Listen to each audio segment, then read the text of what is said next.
Saya Fauzi Indra, Hakim Buddha dengan NIM A51240210. Saya Ahmad Said dengan NIM A51024208. Saya Anissa Fatimah Mawati dengan NIM A51040212. Ya, dalam episode kali ini kita akan membahas peran mahasiswa pada saat krisis moneter di era Bapak Soeharto. Saya sangat antusias untuk berbicara tentang krisis moneter di era Bapak Soeharto karena peristiwa ini yang berdampak dan berpengaruh di kehidupan Indonesia, di mana banyak mahasiswa yang ikut andil dalam peristiwa krisis moneter. Harapannya setelah mendengarkan podcast ini bisa diambil sisi positifnya. Oke, kali ini kita kedatangan tamu pribadi yang akan berbicara tentang peran mahasiswa saat peristiwa krisis moneter era Pak Soeharto. Tamu kita adalah Bapak Hidayat Adi Gunawan. Assalamualaikum. Waalaikumsalam. Sehat semua ya? Alhamdulillah. Bagaimana Bapak kabarnya? Alhamdulillah sehat semua. Mudah-mudahan sehat. Dulunya Bapak Hidayat ini seorang aktivis yang berkuliah di Universitas Islam Indonesia di Yogyakarta, benar begitu Pak? Yang turut ikut aksi dalam krisis moneter dan juga demo pada saat itu. Nah, dibuatnya acara podcast ini untuk memenuhi tugas proyek Pancasila yang diangkat oleh Bapak Ibu Heru Prasetyo. Tema episode peran mahasiswa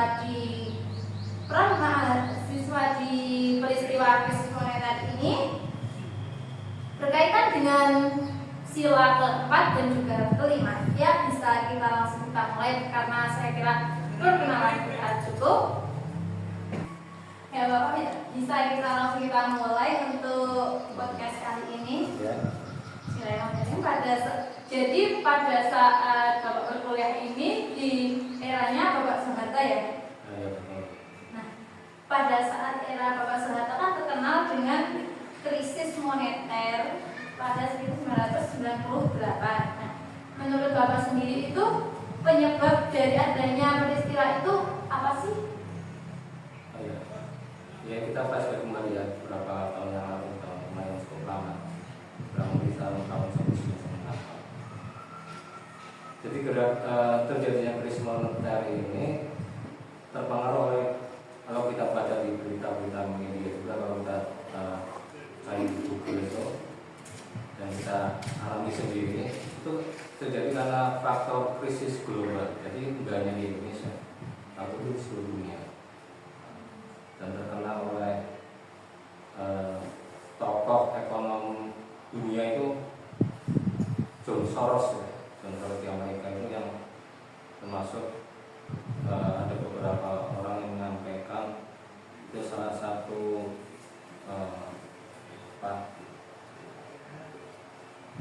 akibat dari rencana John Soros untuk menghancurkan ekonomi Indonesia khususnya.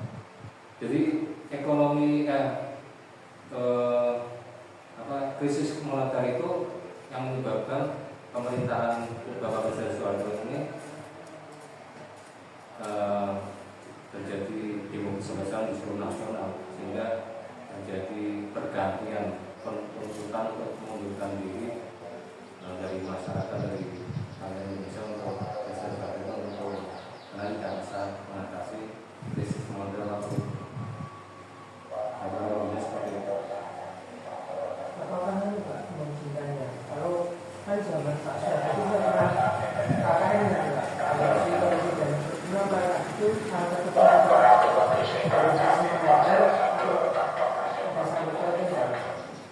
jadi kalau kita flashback kembali zaman Orde Baru itu kita terkenal dengan pesan baru itu kan masa Orde Baru.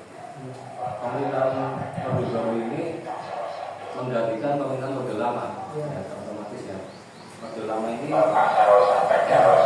terjadi pergantian dikarenakan terjadinya pemberontakan G30 PKI. Jadi pemerintahan Orde Lama ini dipengaruhi paham komunis. Maka pas terjadi peristiwa G30 PKI ini yang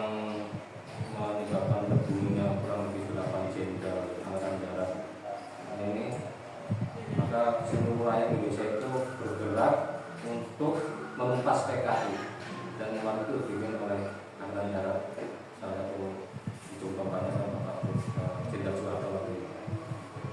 Maka gerakan mahasiswa bersama-sama dengan TNI waktu ABRI waktu itu berusaha untuk memberantas orang komunis ini, khususnya PKI. Kemudian pemerintahan berganti dari Presiden Soekarno menjadi diganti oleh Presiden Soeharto. Di awal-awal pemerintahan Bapak Presiden Soeharto itu, gerakan mahasiswa secara nasional ini hubungannya mesra, jadi saling berkolaborasi karena satu ideologi, yaitu memberantas paham komunis. Dan pemerintahan Presiden Soeharto waktu itu masih lurus, masih mesra, yang masih hangat-hangatnya, masih terakhir juga sangat memperhatikan program ekonominya, dan mahasiswa secara keseluruhan mendukung dan hubungannya sangat mesra. Di era tahun 70-an itu sudah mulai pemerintahan Soeharto ini sudah mulai ada KKN, ada korupsi, ada kebijakan-kebijakan otoriter, penekanan terhadap mahasiswa, terhadap oposisi, terus kebijakan-kebijakan yang menguntungkan orang-orang tertentu. Kalau bahasa sekarang oligarki ya. Nah, itu udah mulai itu di awal tahun 70-an ya. 70-an udah mulai KKN, udah mulai merbar itu. Walaupun dalam kalangan terbatas ya, mungkin keluarganya presiden atau punya kenalan atau oligarki kalau bahasa sekarang. KKN korupsi udah mulai. Nah, Masya melihat itu udah mulai melenceng. Mulailah aksi-aksi demo, terus studi-studi, diskusi itu mulai mengarah pada kritik terhadap pemerintah. Koreksi, waktu itu awalnya koreksi. Akan tetapi ditanggapi oleh pemerintah Presiden Soeharto itu dengan cara represif, kekerasan. Jadi menggunakan aparat keamanan untuk menekan orang-orang yang beroposisi terhadap pemerintah.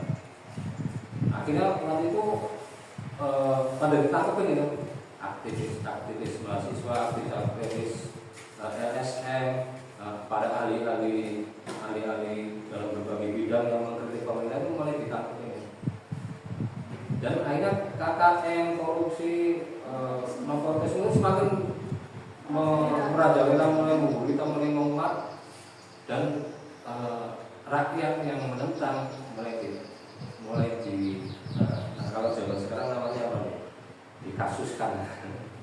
Dikasuskan ya. Ditekan, dikasuskan, dicari kesalahannya, ditangkap, dipenjara, bahkan dihilangkan ya, dihilangkan. Aktivis waktu itu udah terbiasa itu habis demo diciduk masuk ke penjara, terus dikasih salam, kasih sayang. Itu udah terbiasa. Jadi setiap ada demo mahasiswa di situ pasti ada intel-intel, ada kelihatan. Intel-intel itu nanti cari-cari orang yang biasa jadi artis-artis yang sudah ditetapkan waktu itu. Jadi seperti kebebasan berpendapat yang dibatasi banget ya Pak? Sangat dibatasi karena waktu itu dalam satu sisi bagus pemerintahan Presiden Soeharto itu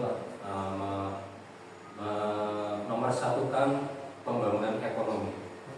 Makanya kesejahteraan meningkat itu, swasembada pangan, ekspor meningkat, impor juga meningkat, ekspor juga meningkat. Petani itu sangat diperhatikan. Pertanian, perikanan, nelayan, perdagangan itu sangat diperhatikan. Rakyat waktu itu sangat diperhatikan. Pelatihan kelompok-kelompok tani, kelompok-kelompok nelayan itu dibentuk atau itu, dibantu untuk peternakan ya. Dalam bidang ekonomi sangat maju ya, sangat maju. Maka di satu sisi untuk menjaga kestabilan ini, pemerintah Soeharto ini menerapkan kebijakan represif. Maksudnya apa? Tidak boleh ada oposisi, tidak boleh ada kritik. Tapi harus satu jalan, satu pemikiran. Mahasiswa tidak boleh bicara politik, tidak boleh demo, tidak boleh mengkritik pemerintah. Maka disibukkan dengan kegiatan kampus mulai studi ilmiah, penelitian, Tapi justru waktu itu mahasiswa semakin ditekan, semakin memberontak, semakin meningkat, semakin menjamur studi ilmiah, diskusi-diskusi, seminar-seminar, kelompok-kelompok studi entah yang berbasis politik, sosial, budaya maupun dalam hal keprofesian. Ini dalam agar bisa survive ya dalam situasi tekanan dari pemerintah, bagaimana mahasiswa aktivis mahasiswa ini berpikir ya bagaimana dia tidak bisa survive dan terjadi saling komunikasi antar mahasiswa secara nasional. Sebenarnya untuk awal-awal Bapak Soeharto kan katanya Bapak pembangunan kan banyak program kayak transmigrasi penduduk dari Jawa tidak keluar Jawa di kasih lahan, dikasih lapangan pekerjaan untuk awal-awal, tapi lama-kelamaan kan banyak yang melenceng tuh Pak, kayak kasus siapa saya lupa namanya yang jadi guru itu kan perempuan itu dan masih itu kan guru itu loh Pak. Apa itu juga jadi salah satu pendorong mahasiswa agar bergerak demo untuk menggulingkan Pak Soeharto itu. Waktu itu terkenal dengan peristiwa Mei 98. Mei 98 itu penggulingan Desain Soeharto. Diawali oleh itu tadi korupsi kakaknya merajalela, terus krisis global termasuk di dalam negeri sendiri Indonesia, krisis ekonomi yang menyebabkan rakyat hidupannya sangat susah, sangat menderita, sangat susah, tidak menentu, harga melonjak 2-3 kali lipat. Contoh misalnya harga mobil itu saat itu yang 40 juta ya 2 kali lipat atau 3 kali lipat. Harga bahan bakar juga gitu naik 2-3 kali lipat. Maka semua harga melambung tinggi, pendapatan PHK di mana-mana. Maka rakyat marah dan bergerak dimotori oleh mahasiswa. Jadi itu mahasiswa. Kalau mahasiswa tidak bergerak, Mungkin masih terjadi. iya jadi waktu itu mahasiswa terkenal sebagai agen perubahan. Sampai sekarang, jadi mahasiswa adalah agen perubahan. Agen perubahan bahasa Inggrisnya apa ya? Agent of change. Jadi agen perubahan. Tanamkan dalam diri kita, mahasiswa adalah saya agen perubahan. Saya ujung tombak perubahan. Saya sebagai motor, jadi saya harus bisa menunjukkan kemampuan diri saya, mengimprove kemampuan diri saya, lahir batin, skill, khususnya dalam berpikir, menganalisa. Jadi kemampuan mahasiswa adalah analisis, kemampuan analisis situasi, keadaan atau data-data informasi yang didapat di kejadian yang ada.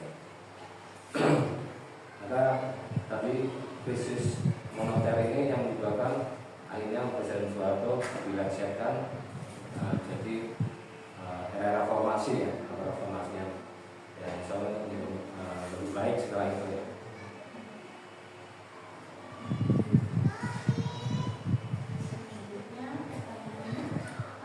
Bagaimana para mahasiswa satu dengan yang lainnya bisa satu komando?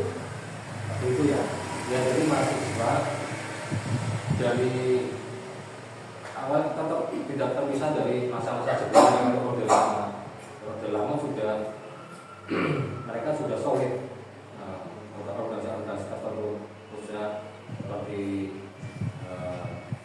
organisasi kampus ya, BEM, Senat, HMI, BMNI, NII, itu sudah solid duluan dan mereka saling terhubung ya. Jadi kadang orangnya sama, orang di BEM sama di HMI sama orangnya. Itu mayoritas seperti itu, aktif di HMI, IMM, aktif di BEM atau Senat gitu ya. Bapak sudah termasuk aktif di dua-duanya? Ya, kita hampir semua sama. Jadi kita aktif di ekstra, aktif di intra, jadi sama. Makanya terus ada juga jadi kelompok mahasiswa kan dibagi menjadi 3 bagian.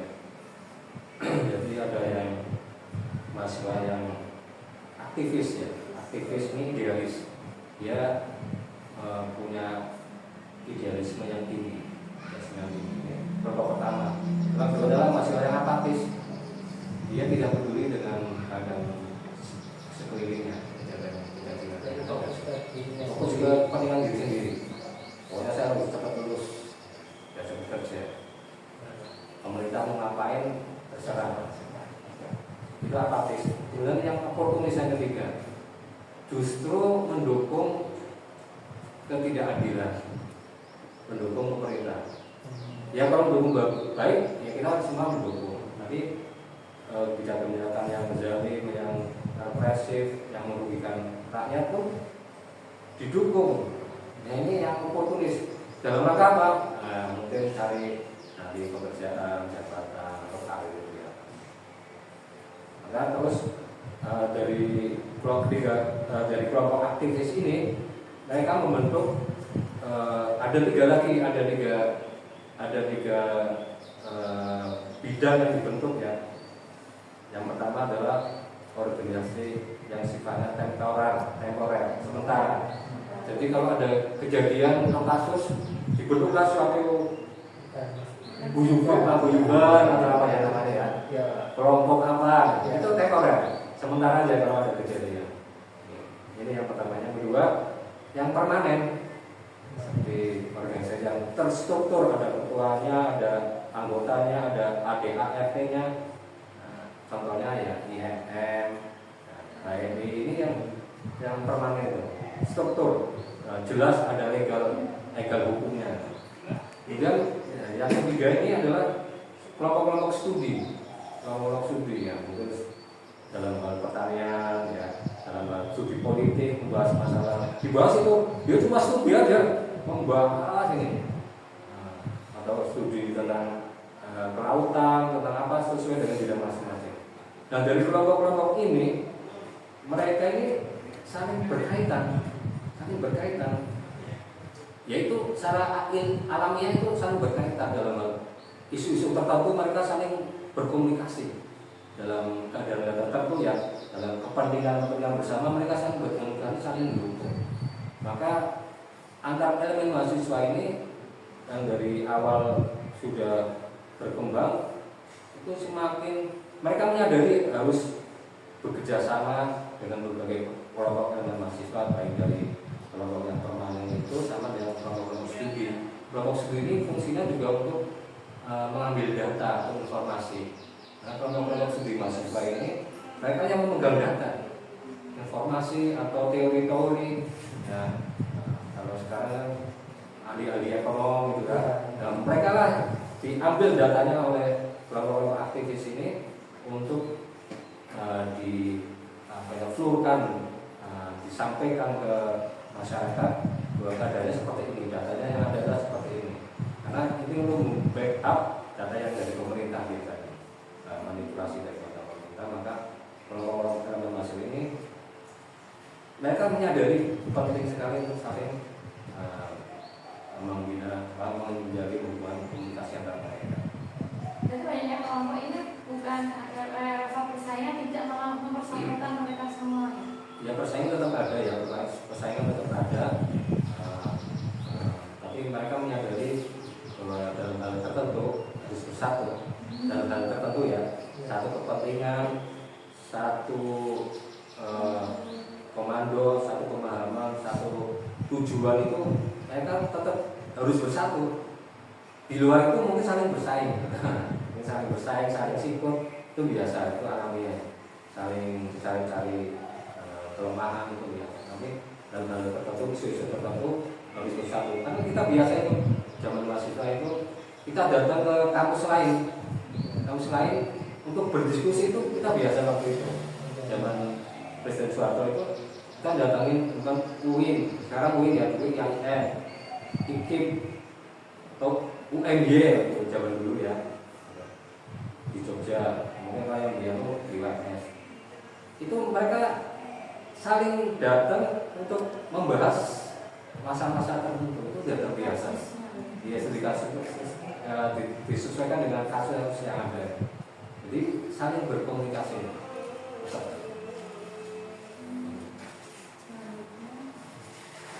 bagaimana keadaan politik sebelum dan sesudah adanya krisis moneter?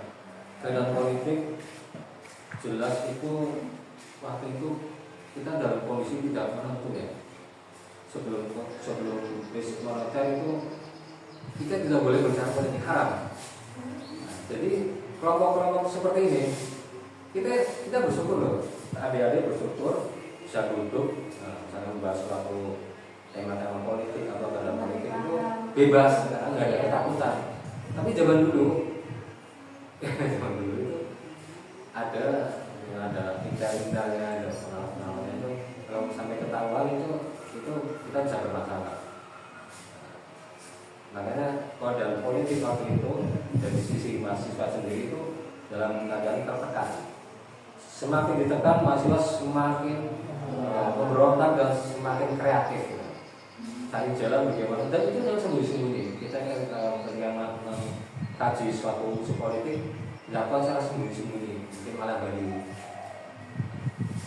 di waktu-waktu yang aman.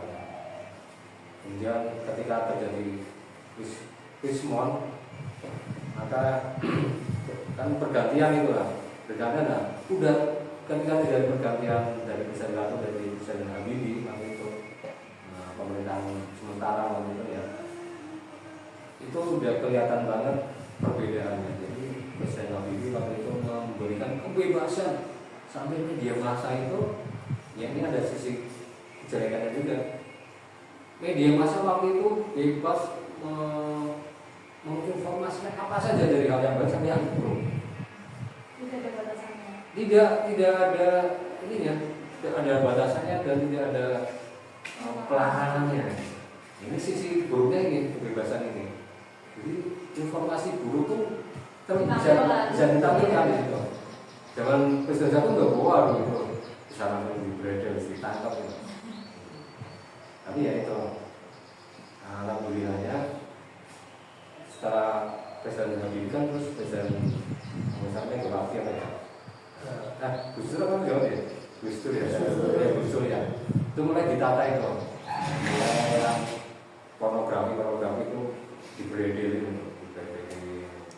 Jadi pornografi itu waktu itu bebas sekali itu. Orang-orang umum itu dijual bebas. Nah, mulai Presiden Gus itu mulai ditata lagi. Para korupsi itu mulai diperketatkan. Ya seperti itu.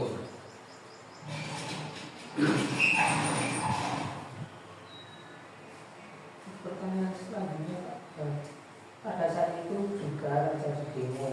Apa Bapak ikut terjun ke dalam demo tersebut? Jika iya, apa yang Bapak lakukan?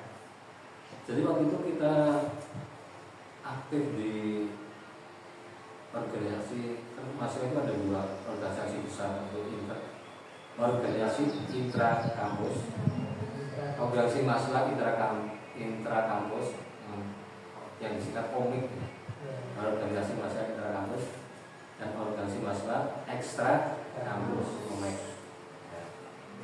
Nah, seperti yang bilang, orangnya biasanya sama, aktif di HMI, aktif di Senar Roda, aktif di HM, aktif di UDM, itu biasa. Dan kita waktu itu hampir semua ya, termasuk mahasiswa yang awal-awal juga waktu itu jadi ikut aktif karena semua mahasiswa bergerak. Kita aktif ini cuma itu juga sangat aktif. Para aktif mahasiswa waktu itu sangat semangat, sangat berani dan sangat loyal waktu itu. Dia mengajak teman-temannya untuk ikut menyuarakan suara rakyat waktu itu. Berantas korupsi, nepotisme, korupsi yang sampai itu sangat merajalela. Dan kita ikut waktu itu demo. Waktu itu kita posisi di Jogja ya. Jadi kita biasa itu berhadapan dengan aparat keamanan, dikejar, dan melihat orang dipukul, motor dihancurkan waktu itu. Kita lari, polisi ketakutan, pemerintah ditangkap ya itu resiko dari perjuangan waktu itu. Jadi semua mahasiswa waktu itu hampir semuanya ikut bergerak karena situasinya memang menuntut untuk itu.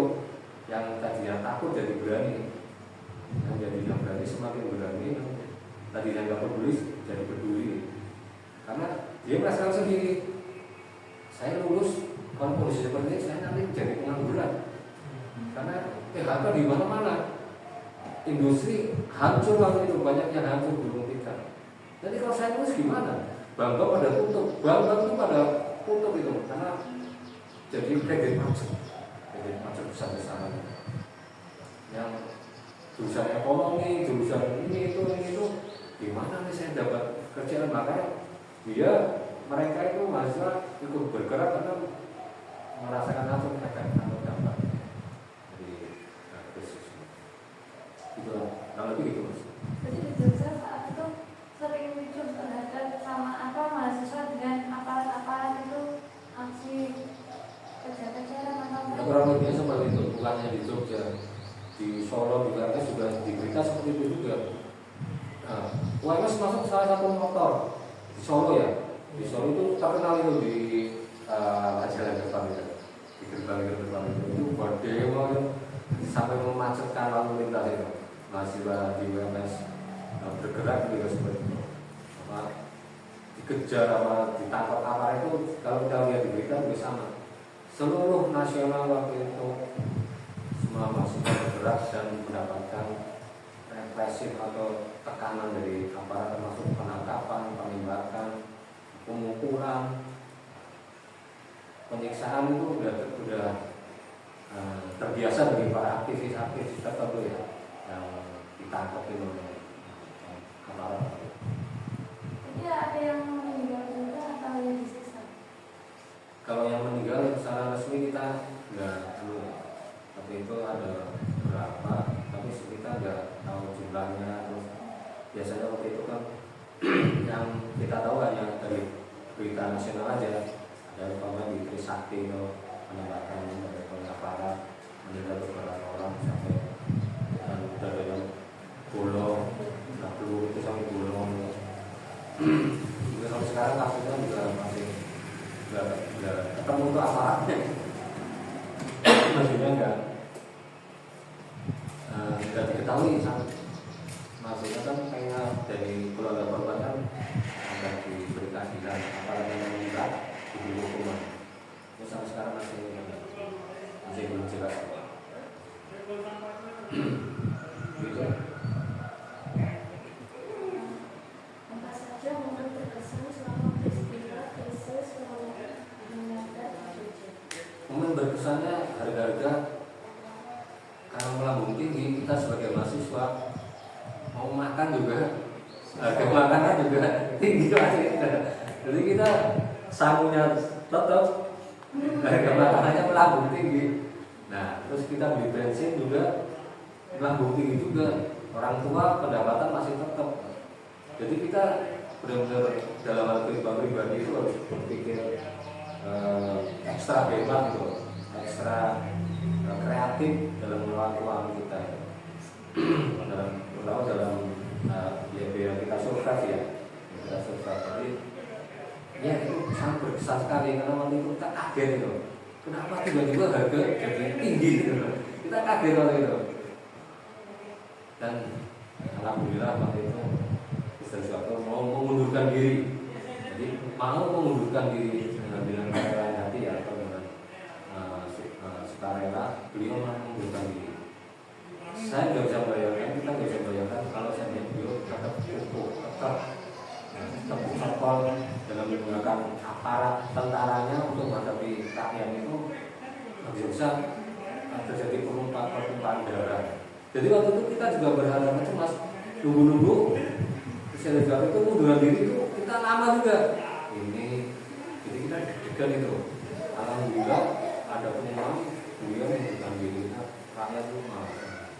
Jadi itu sangat berkesan sekali. Beliau ya kita kasih yang beliau juga karena beliau mau mengundurkan diri dari penguasa yang 30 tahun berkuasa itu satu yang sangat berat, Alhamdulillah beliau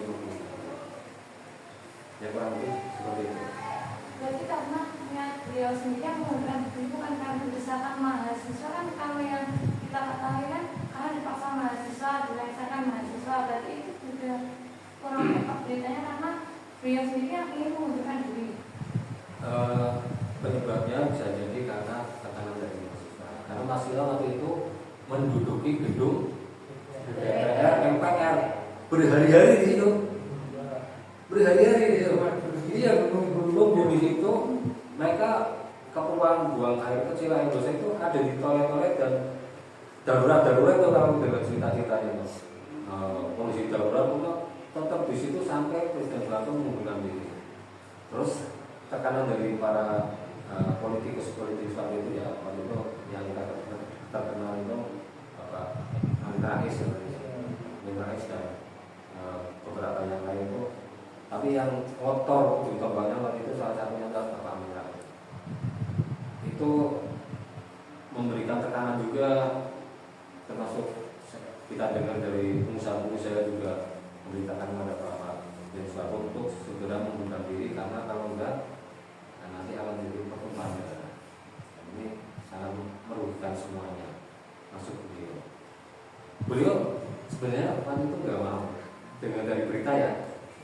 Dari setelah itu kan ada wawancara itu kan dari para politikus, sebenarnya nggak mau Bapak ini, tapi setelah dapat ancaman tekanan peringatan, beliau ya tetap kita berterima kasih. Alhamdulillah mau sekarang akhirnya yang tadi ancaman terjadi tumpahan darah, chaos, terjadi huru hara, pembakaran di mana-mana, stok acuan itu akhirnya tidak terjadi itu, tidak terjadi. Yang terjadi tetap tapi masih skalanya sangat kecil. Seperti itu teman-teman. Yang terakhir, apakah kejadian pada krisis moneter ataupun demo itu bisa dikaitkan dengan sila-sila Pancasila? Ya, sila-sila Pancasila itu ada beberapa sila ya, 5 sila ya. Iya. Yang pertama keturunan yang Esa. Ini adalah salah satu fondasi dari gerakan mahasiswa. Dimanapun dalam ideologi agama apapun ya, itu mahasiswa, elemen-elemen mahasiswa tetap berpedoman berpatokan pada ketuhanan yang Maha Esa.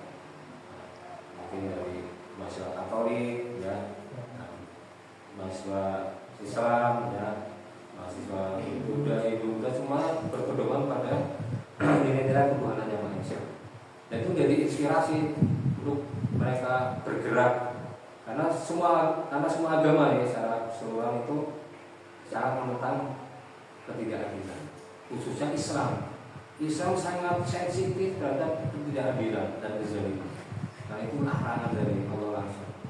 Maka mahasiswa yang berbasis Islam ini seperti IMM, HMI, PMII ini termasuk yang paling vokal waktu itu, paling aktif untuk menentang pemerintahan yang tidak adil terhadap rakyat.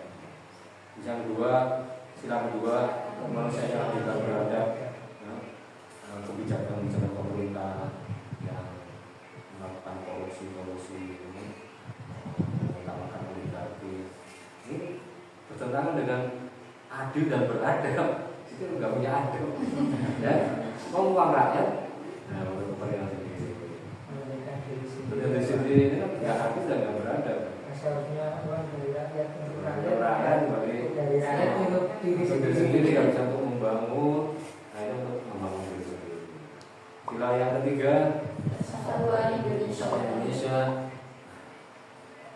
Ini banyak terjadi perpecahan waktu itu, diadu domba antar elemen agama dengan mahasiswa. Itu mahasiswa itu juga yang tadi ya, oportunis.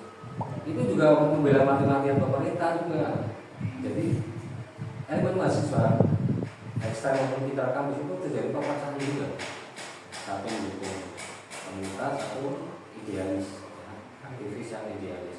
Satu oportunis mendukung pemerintah. Jadi sengaja dipecah oleh pemerintah. Contohnya misalkan HMI itu itu pecah itu jadi dua. Nah, ini MPO tipe yang untuk pemerintah, nah, MPO yang masih idealis.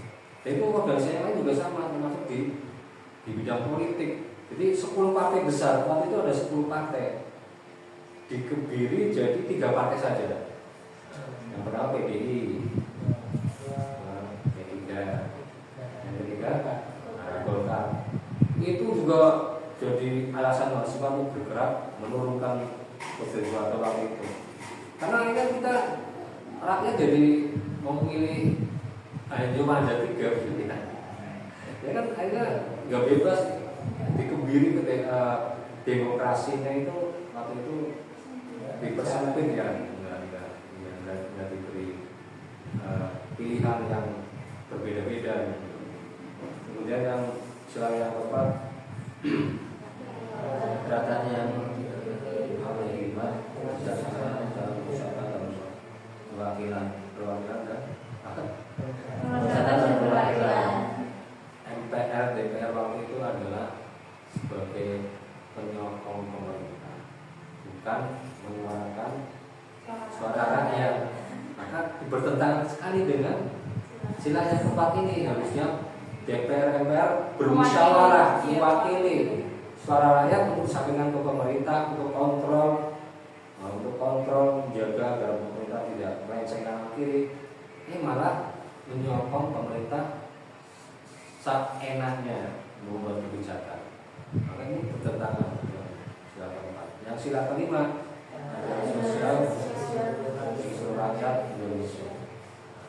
Maka kalau kita adil di rakyat, kebijakannya adil, terus jauh dari korupsi, dana APBN untuk pembangunan pendidikan rakyat, maka rakyat akan manut itu, nggak akan macam-macam, nggak akan demo-demo atau protes. Nah, protes demo dari mahasiswa atau dari rakyat karena tidak adanya keadilan sosial bagi seluruh rakyat. Kurang lebihnya seperti itu.